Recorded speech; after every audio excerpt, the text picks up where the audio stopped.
8 ఏళ్ల సుదీర్ఘ పోరాటం తర్వాత ఈ 7 సమిట్స్ పూర్తి చేసినప్పుడు మీ అనుభవం చెప్పండి? సో, అంటే ఒక పూర్ణ ఒకప్పుడు ఏం తెలియదు. పూర్ణకేం తెలియదు ఒకప్పుడు. బట్ ఇప్పుడు అంటే నాకున్న ఈ తక్కువ పీరియడ్‌లో ఇంత తక్కువ టైంలో చాలా ఎక్స్‌ప్లోర్ చేశాను. చాలా ఎక్స్‌పీరియన్స్ చేశాను. రకరకాల రిలిజియన్స్, రకరకాల మనుషుల్ని కలవడం, రకరకాల కల్చర్‌ని ఫేస్ చేయడం. అంటే ఎంజాయ్ చేయడము. ఓకే. లైక్ ఎవ్రీ మౌంటైన్ ఇందాక చెప్పినట్టు ఒక్కొక్క లెసన్ నేర్పించింది నాకు. ఈరోజు పూర్ణ ఎలా ఉంది అనంటే because of that journey only. Okay. ఈ 7 సమిట్స్‌లో అత్యంత కష్టంగా అనిపించిన ఏదైనా కొండ ఎక్కేప్పుడు మీకట్లా అనిపించిందా? Obviously mount Everest. 13 సంవత్సరాలకి imagine just 13 year old girl అంత పెద్ద అచీవ్‌మెంట్ అంత కష్టమైన దాంట్లో ఎక్కడం నాకు అది ఫస్ట్ డిఫికల్ట్ మౌంటైన్. ఓకే. దాని తర్వాత అన్నీ చేసుకుంటూ వచ్చాను. బట్ మోస్ట్ డిఫికల్ట్‌గా నేను ఫీల్ అయింది దెనాలి.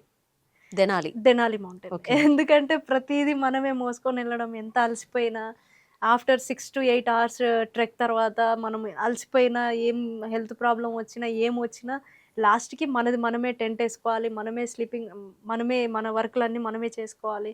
కుకింగ్ గూడా మనమే చేసుకోవాలి. మనం ఓకే. ఎవ్రీథింగ్ అన్నీ ఏ పనున్నా అది మనది మనమే చేసుకోవాలి. ఎవరు చేయరు. హ్మ్. సో, అది వన్ ఆఫ్ ది టఫెస్ట్ అంతా క్యారీ చేయడం లోడు. వెదర్ గూడా చాలా సడెన్‌గా చేంజెస్ వస్తూ ఉంటాయి. సో, వెయిట్ చేయడము. ఓకే. ఎవ్రీథింగ్ ఇస్ డిఫికల్ట్ ఆ మౌంటైన్‌లో. So, okay. అదొకటి చాలా ఎక్కువ ఛాలెంజింగ్ అనిపించింది. ఓకే. పాఠ్య పుస్తకాలతో పాటు ప్రతిభను గుర్తించే విద్యా విధానం ఎంతవరకు ముఖ్యమని మీరు భావిస్తున్నారు? సో, దీని గురించి చెప్పేంత పెద్దదాన్నయితే కాదు. బట్ డెఫినెట్‌లీ నాకున్న ఎక్స్‌పీరియన్స్ ప్రకారం అయితే నేను ఈ మధ్య చాలా ప్లేసెస్, చాలా స్కూల్స్ గానీ, చాలా మంది పెద్ద పెద్ద వాళ్ళని గూడా కలిసాను. సో, వాళ్ళతో మాట్లాడుతూ ఉంటే గూడా ఈ డిస్కషన్స్ వచ్చాయి ఈ మధ్య. వాళ్ళు ఓకే. గూడా నాకు చెప్పిన విధానం, నేను గూడా నా ఎక్స్‌పీరియన్స్‌లో ఎక్స్‌పీరియన్స్ చేసింది. హ్మ్. ఏంటంటే education is definitely important. Okay. డెఫినెట్‌గా no doubt. Education is compulsory okay. కావాల్సిందే. బట్ ఎడ్యుకేషన్ వల్ల మనకి నాలెడ్జ్ వస్తుంది.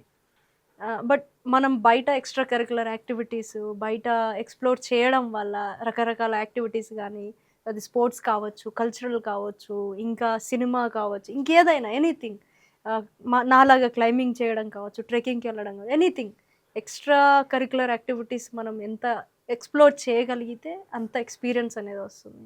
ఓకే. ఫర్ ఎగ్జాంపుల్ ఒక ప్రాబ్లమ్ వచ్చిందనుకోండి. ఆ ప్రాబ్లమ్‌ని సాల్వ్ చేయాలంటే మనకి బుక్కుల్లో నేర్చుకున్నది హెల్ప్ చేయదు.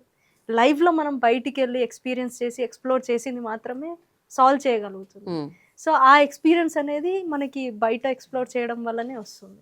అది ఓకే. నేను నేర్చుకుంది. Okay. Education is important. No doubt. Yeah! అందుకే నేను ఎంఏ పొలిటికల్ సైన్స్ చేశాను. ఓహ్! ఉస్మానియా యూనివర్సిటీ నుండి. ఓహ్! సూపర్. యాహ్! సూపర్. సూపర్. ఇప్పుడు ప్రెజెంట్ ఇంకేమైనా కోర్సెస్ చేస్తున్నారా? లేదు ఎడ్యుకేషన్ అయిపోయింది. గురించి? నేను I'm planning some other course course. Degree or PG P చూడాలి. చూడాలి. Just thinking. ఓకే. మీ ఒక విజయాన్ని చూసి ఎంతోమంది అమ్మాయిలే గానివ్వండి, అబ్బాయిలే గాని చాలా స్ఫూర్తి అవును. పొందుతున్నారు. సో, మీరిచ్చే సందేశం? సో, డెఫినెట్‌గా నేను చెప్పేది ఆహ్, ఈ స్టూడెంట్ ఏజ్ మెయిన్‌గా స్టూడెంట్స్‌గా ఉన్న వాళ్ళకి, టీనేజ్‌లో ఉన్న వాళ్ళకి కావచ్చు, పెద్దవాళ్ళకి కావచ్చు, చిన్నప్పటి నుండి కావచ్చు, లైక్ స్కూల్ స్టూడెంట్స్‌కి మెయిన్‌గా నేను చెప్పేదేంటంటే, నేను గూడా అదే స్టేజ్ నుండి, అదే డ్రీమ్‌తోని ఆ ఏజ్‌లోనే ఒక డ్రీమ్ పెట్టుకొని వచ్చాను గాబట్టి, అది ఎంత ఇంపార్టెంట్ అనేది I I know. Like I have experience. So, మనం స్కూల్ ఏజ్ నుండే ఒక డ్రీమ్ పెట్టుకొని హ్మ్. ఒక డ్రీమ్ ఉంటే మన ఆలోచన విధానం కూడా అదే విధంగా ఉంటుంది. చాలా ప్యాషనేట్‌గా ఉండాలి మన డ్రీమ్ పైన. నేను ఖచ్చితంగా చెయ్యాలి, సాధించాలి అనే ఒక ప్యాషన్ ఉందనుకోండి. హ్మ్. మన మైండ్ కానీ, మన ఆలోచనలు కానీ, మన అడుగులు కానీ, మనం చేసే పనులు గానీ అదే విధంగా ఎళ్తుంటాయి. సో, మెయిన్ ఫస్ట్ డ్రీమ్ ఉండాలి. Then proper planning, proper guidance. Guidance కూడా మనం ఎవరి దగ్గర నుండి తీసుకుంటున్నాం అనేది కూడా చాలా important. Okay. Proper guidance from right person is hmm. Very important. Okay.